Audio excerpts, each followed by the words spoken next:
7:30 de la mañana, Acapulco Guerrero, Colonia Club Deportivo, calle Francia, a unos pasos de la costera Miguel Alemán. Un hombre que hasta hace horas ocupaba un cargo sensible dentro de la estructura ambiental del Estado de México ya no está detrás de un escritorio, está detenido. Su nombre aparece en documentos públicos como Raúl Piña Horta, aunque en los reportes ministeriales se le identifica como Raúl.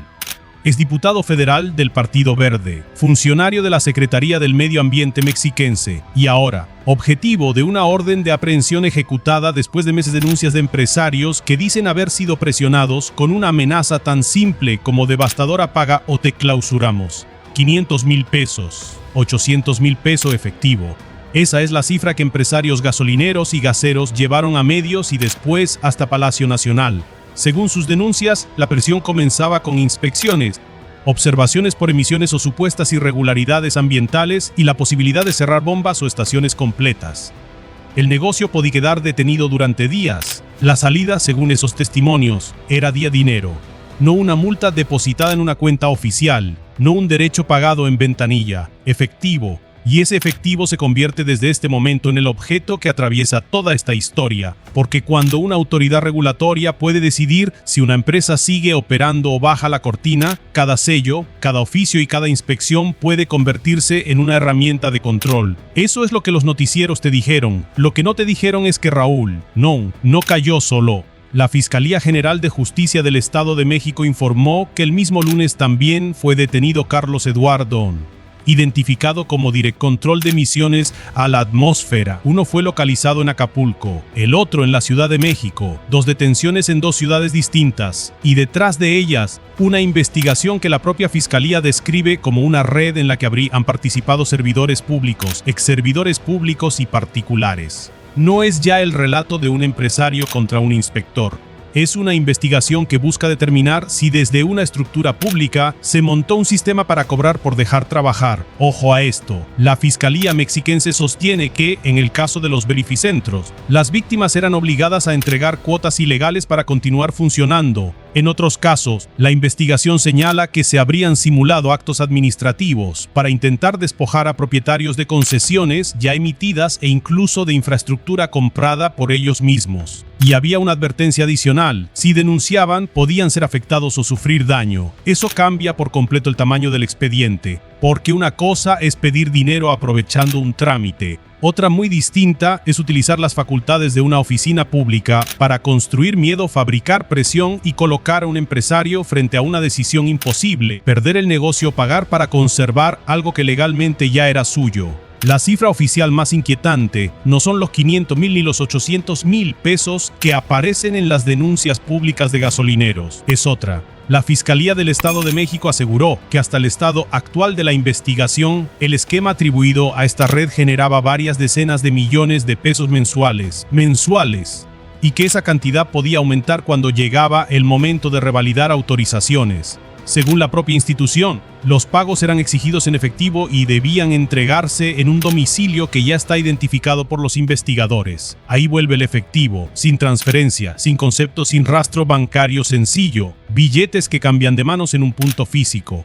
Un domicilio que hoy puede valer más que 100 discursos, porque si la Fiscalía logra reconstruir quién llegaba, quién cobraba, quién recibía y quién salía de ahí, ese lugar puede convertirse en el mapa humano de toda la red. Espera, para entender por qué este caso golpea tan fuerte, tienes que mirar el cargo. Raúl Piña Horta fue en directorios y documentos oficiales al frente de la Dirección General de Prevención y Control de la Contaminación Atmosférica del Estado de México, una estructura vinculada al control de emisiones y a trámites de establecimientos sujetos a regulación ambiental. No significa que él, por sí solo, tuviera en la mano todas las clausuras del Estado. Tampoco significa que cada inspección realizada por esa dependencia fuera irregular, pero sí significa algo muy concreto: estaba dentro del circuito administrativo que puede afectar de manera directa la operación de negocios que dependen de permisos, autorizaciones, verificaciones y cumplimiento ambiental, y en un esquema de extorsión. Esa cercanía con la llave administrativa vale oro. Los denunciantes describieron un método que parece diseñado para multiplicar la presión psicológica. Las visitas, dijeron, podían ocurrir en viernes. Piensa lo que significa para una estación de servicio. Si el establecimiento queda cerrado al final de la semana, no pierde solo unas horas, Puede perder viernes, sábado, domingo y parte del lunes. Pierde combustible, vender de flujo de clientes, pierde contratos, pierde nómina, pierde confianza. Y mientras el empresario calcula cuánto le cuesta cada hora con las bombas detenidas, aparece la supuesta solución: entre 500,000 y 800,000 pesos para evitar el cierre o recuperar la operación. Esa es la acusación pública, no una sentencia, pero fue lo suficientemente seria a escalar desde el sector empresarial hasta la conferencia presidencial. El 6 de julio de 2026, el tema llegó a la mañanera de Claudia Sheinbaum. Un periodista expuso los señalamientos y mencionó a Raúl Piña Horta dentro del supuesto esquema. La presidenta no declaró culpable a nadie, hizo algo más importante para el expediente. Pidió que se formalizara la denuncia, dijo que podía presentarse ante la Fiscalía General de la República y que se debía proceder. También señaló que los afectados podían aportar la información de manera privada si temían exhibir públicamente sus nombres. Ese momento importa porque marca el instante en que una denuncia que circulaba entre empresarios y medios dejó de ser una conversación local y entró en el radar nacional. Ahora mira el calendario. 6 de julio, el caso se expone en Palacio Nacional. 10 de agosto, poco más de un mes después, una orden de aprehensión alcanza a Raúl. En Acapulco y tras Carlos Eduardo, en la Ciudad de México. Eso no prueba que una cosa haya causado automáticamente la otra. La Fiscalía deberá explicar en sede judicial qué denuncias integran la causa, qué datos de prueba presentó y qué hechos concretos atribuye a cada detenido. Pero la secuencia existe. Primero las voces, después las denuncias, luego la investigación. Finalmente, 2 capturas coordinadas por autoridades de distintos niveles. Y lo que sigue ya no se decide en una conferencia ni en una red social. Se decide frente a un juez. La detención de Raúl se ejecutó alrededor de las 7:30 en la colonia Club Deportivo de Acapulco. Reportes basados en el Registro Nacional de Detenciones ubican el punto en calle Francia, cerca de la costera Miguel Alemán. No fue detenido en Toluca, no fue detenido entrando a una oficina pública. Estaba en Guerrero. Los agentes cumplimentaron una orden de aprehensión y después quedó a disposición de un juez de control especializado con sede en la Ciudad de México. Al mismo tiempo, la operación alcanzaba al segundo funcionario en la capital del país. Fiscalía del Estado de México, Secretaría de Seguridad y Protección Ciudadana, Guardia Nacional, Fiscalía de Guerrero, Fiscalía de la Ciudad de México. 5 instituciones coordinadas alrededor de un expediente que hasta hace unas semanas muchos podían haber reducido a simples quejas de empresarios. Pero aquí viene lo que hace distinto a este caso. Raúl Piña Horta no apareció de la nada en 2023. Su trayectoria política viene de mucho antes. Registros legislativos lo ubican como diputado federal por el Partido Verde Ecologista de México durante la legislatura. Llegó a San Lázaro como suplente de Guillermo Velasco Rodríguez. También existen registros y publicaciones que lo relacionan durante años con la estructura política del Partido Verde y con figuras de esa organización. Diversos medios han recordado que fue secretario particular de Jorge Emilio González Martínez, conocido como el Niño Verde, y que formó parte de órganos partidistas. Esa historia no convierte a sus antiguos compañeros, dirigentes o conocidos en responsables de lo que hoy se investiga. Ser cercano a alguien no es prueba de un delito, pero sí ayuda a entender que el detenido no era un técnico anónimo recién llegado al gobierno, era un cuadro con décadas de recorrido político. Ojo con la fecha de su llegada al gobierno mexiquense. En octubre de 2023, semanas después del inicio de la administración de Delfina Gómez, Piña Horta fue designado en el área de prevención y control de la contaminación atmosférica. El Partido Verde había acompañado electoralmente a Morena en el Estado de México. De nuevo, una alianza política no prueba una red criminal. Un nombramiento tampoco. Lo que sí plantea el SPT es una pregunta de control interno. ¿Qué mecanismos existían para supervisar a los FUNS que tenían contacto con sectores obligados a cumplir inspecciones, autorizaciones y verificaciones? ¿Quién revisaba que una visita de inspección terminara en un acta y no en una negociación fuera de la oficina?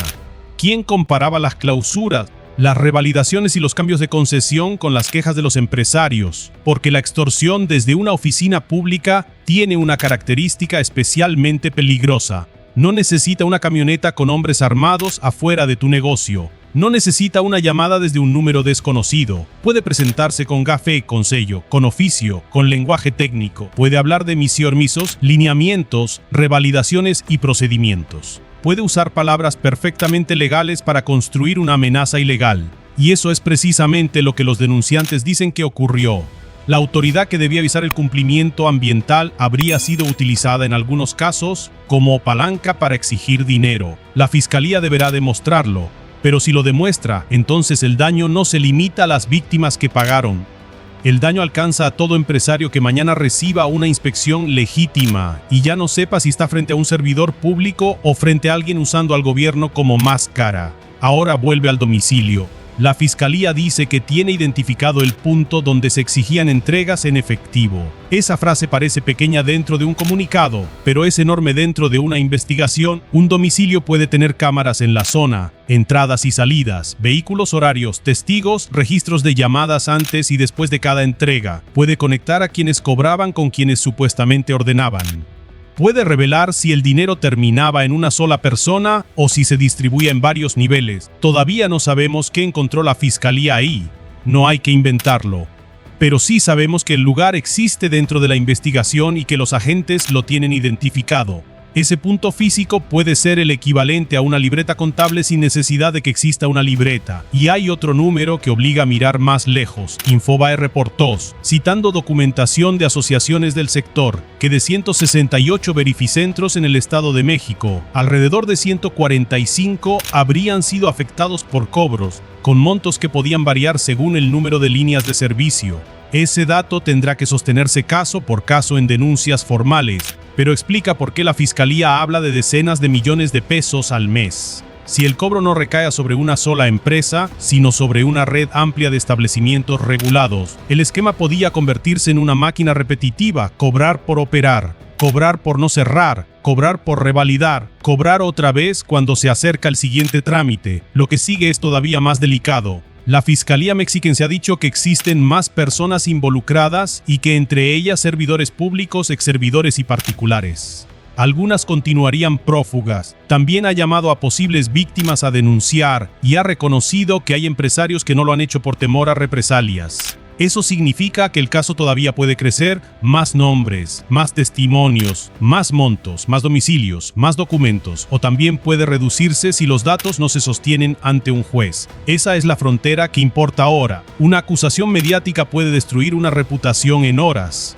Una acusación judicial necesita pruebas, y a partir de este punto, la fiscalía tendrá que colocar esas pruebas una por una. Raúl y Carlos Eduardo tienen derecho a defenderse. La detención no equivale a sentencia. Esa frase no le quita fuerza a la noticia, se la da. Porque si una institución afirma que una red de funcionarios generaba decenas de millones de pesos mensuales mediante extorsiones, no basta con esposar a dos personas y tomar una fotografía. Tiene que demostrar quién pidió el dinero, quién lo recibió, a cambio de que en qué fechas, qué acto administrativo se utilizó como amenaza, qué víctima pagó, qué documento fue alterado o simulado, quién ordenó cada movimiento, a dónde fue el efectivo y quién más se benefició. Espera, porque aquí aparece la pregunta política que muchos van a intentar responder antes de tiempo. ¿Hasta dónde llegaba la red? Hoy no existe base pública suficiente para acusar a dirigentes partidistas, a la gobernadora, a la secretaria del ramo o otras figuras solo por vinculíticos, fotografías, cargos compartidos o cercanía personal con el detenido. Eso sería convertir sospecha en condena. Pero tampoco se puede fingir que el contexto político no existe. Piña Horta tuvo una carrera dentro del Partido Verde, pasó por la Cámara de Diputados y terminó ocupando una dirección general dentro del gobierno del Estado de México. Si la Fiscalía afirma que la red incluye a más servidores públicos y particulares, la obligación no es lanzar nombres al aire. La obligación es seguir el dinero y las decisiones hasta donde lleguen. Ahora piensa en el empresario que recibe una visita un viernes, tiene trabajadores esperando su salario, proveedores, créditos, un permiso que renovar, una estación que no puede darse el lujo de cerrar. Si la denuncia es cierta, la extorsión no dependía solo del miedo a una sanción, dependía del reloj. Cada hora cerrada presionaba a la víctima. Cada día del fin de semana aumentaba el costo. Por eso el supuesto método es tan brutal, sin necesidad de violencia visible. El arma no era un rifle, era el tiempo administrativo, el sello, la clausura, la posibilidad de congelar un negocio hasta que el dueño aceptara pagar. Atención, aquí no termina con Acapulco. Acapulco fue el lugar de la captura. no necesariamente el centro de la historia. El centro está en el Estado de México, en oficinas, verificentros, estaciones de servicio, expedientes, autorizaciones y empresarios que durante meses dijeron tener miedo de denunciar. La imagen del funcionario detenido en un destino turístico es poderosa, pero el verdadero golpe, si la fiscalía logra sostener su caso, será demostrar cómo una red habría convertido trámites ambientales en un mecanismo de cobro. ¿Y quién permitía que esa maquinaria siguiera funcionando? También habrá que observar qué pasa con las víctimas que todavía no hablan. La propia fiscalía ha dicho que buscará acercarse a quienes no han denunciado por temor. Ese paso es decisivo. Una red de extorsión se fortalece cuando cada víctima cree que está sola. Se debilita cuando 100 historias separadas empiezan a mostrar el mismo patrón, la misma frase, el mismo monto, el mismo domicilio, la misma amenaza de cierre, el mismo día de la semana. Si esas coincidencias aparecen en carpetas distintas, entonces el expediente deja de ser una suma de acusaciones y empieza a convertirse en una estructura comprobable. Por ahora, esto es lo confirmado. Lunes 10 de agosto de 2026. Alrededor de las 7:30 de la mañana, Raúl, identificado públicamente como Raúl Piñorta, es detenido en la colonia Club Deportivo de Acapulco. Carlos Eduardo es detenido en la Ciudad de México. La FGEM afirma que ambos están vinculados a una investigación por una red de extorsión contra propietarios de verificentros y estaciones de servicio. La fiscalía habla de cuotas ilegales, amenazas, posibles despojos de concesiones e infraestructura, pagos en efectivo y recursos por varias decenas de millones de pesos mensuales. Y la investigación continúa para ubicar a más posibles participantes. Lo que todavía no está resuelto es igual de importante: no hay sentencia. No conocemos todavía toda la evidencia que será debatida ante el juez. No sabemos cuántas víctimas terminarán formalizando denuncia. No sabemos cuántos funcionarios más serán llamados, investigados o detenidos. No sabemos quién recibía finalmente cada peso. No sabemos si el domicilio identificado era solo un punto de entrega o el centro operativo de algo más grande. Y no sabemos hasta dónde llegará la línea cuando los investigadores empiecen a unir testimonios, documentos, llamadas y movimientos administrativos. Pero una cosa sí cambió. Hace poco más de un mes, el nombre de Raúl Piñorta era pronunciado en Palacio Nacional dentro de una pregunta sobre presuntas extorsiones.